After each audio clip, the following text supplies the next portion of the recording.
Hello everyone, welcome back in my YouTube channel math moment. और आज के session में हम लोग अध्ययन करेंगे समचतुर्भुज का। जैसा कि आप फिगर में देख पा रहे हैं, ये जो है एक समचतुर्भुज का फिगर है। ये भी एक समचतुर्भुज का फिगर है और ये एक वर्ग है। वर्ग को भी हम समचतुर्भुज कहते हैं। वर्ग और समचतुर्भुज में बहुत थोड़ा सा अंतर होता है।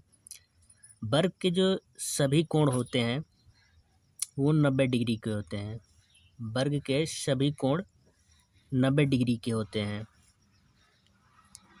लेकिन समचतुर्भुज के सभी कोण 90 डिग्री के नहीं होते हैं। इसीलिए समचतुर्भुज है और वर्ग एक वर्ग है, लेकिन इनकी भुजाएं समान होती हैं। समचतुर्भुज की भी भुजा समान होती है और वर्ग की भी भुजा समान होती है। तो ये जो है समचतुर्भुज का विकर्ण है। समचतुर्भुज का जो विकर्ण है एक दूसरे को 90 अंश के कोण पे विभाजित करते हैं। समचतुर्भुज के जो विकर्ण है वो एक दूसरे को 90 डिग्री के कोण पे विभाजित करते हैं। इस प्रकार से हम देख रहे हैं कि ये एक समकोण त्रिभुज बन गया, ये भी एक समकोण त्रिभुज बन गया। वैसे ही ये और ये भी एक समकोण त्रिभुज बन गया, यानी कि 4 समकोण त्रिभुज जो है कि बन गए। तो आइए हम कुछ तथ्य है जिसे देख लेते हैं। पहला जो पॉइंट है, वह चतुर्भुज जिसकी चारों भुजाएं समान होती हैं उसे समचतुर्भुज कहते हैं। नेक्स्ट जो पॉइंट है, समचतुर्भुज के विकर्ण एक दूसरे को 90 अंश पर प्रतिच्छेद करते हैं। जैसा कि आप देख पा रहे हैं, समचतुर्भुज के विकर्ण एक दूसरे को 90 अंश पर प्रतिच्छेदित कर रहे हैं। समचतुर्भुज के विकर्ण एक दूसरे को समद्विभाजित करते हैं।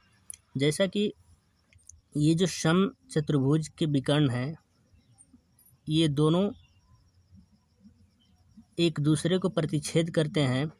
तो अगर ये भुजा, ये जो विकर्ण है, अगर ये 10 सेंटीमीटर है तो यहाँ से यहाँ तक 5 सेंटीमीटर होगा, ये भी 5 सेंटीमीटर होगा।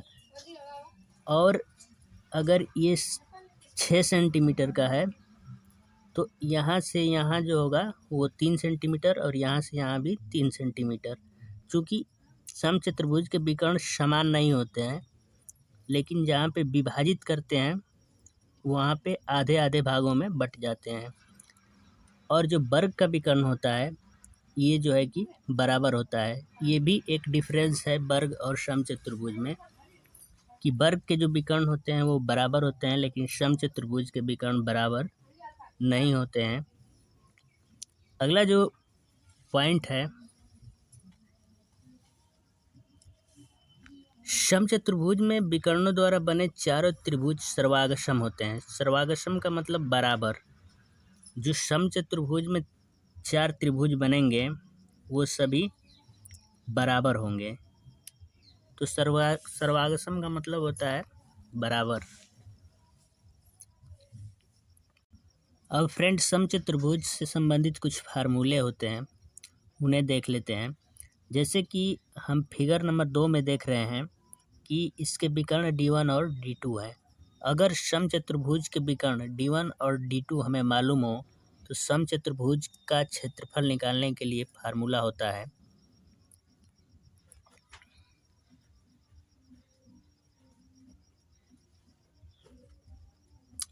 समचतुर्भुज का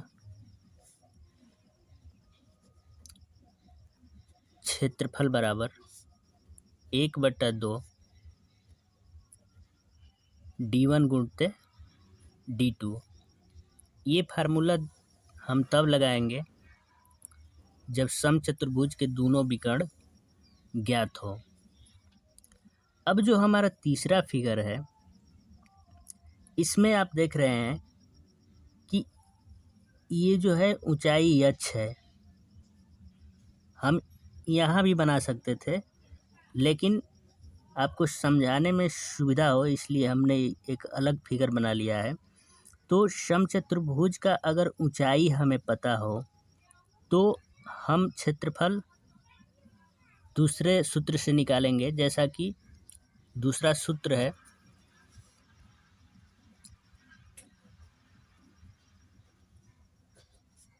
समचतुर्भुज का क्षेत्रफल बराबर आधार गुणे ऊंचाई, आधार गुणते ऊंचाई। हम इस फार्मूले का प्रयोग करेंगे जब हमें समचतुर्भुज का ऊंचाई ज्ञात हो। तो अगर विकर्ण ज्ञात हो तो 1/2 गुणित d1 गुणित d2 का प्रयोग करेंगे, और यदि हमें समचतुर्भुज का आधार ज्ञात हो तथा ऊंचाई ज्ञात हो तो हम समचतुर्भुज का क्षेत्रफल आधार गुणे ऊंचाई फार्मूले का प्रयोग करके निकाल लेंगे।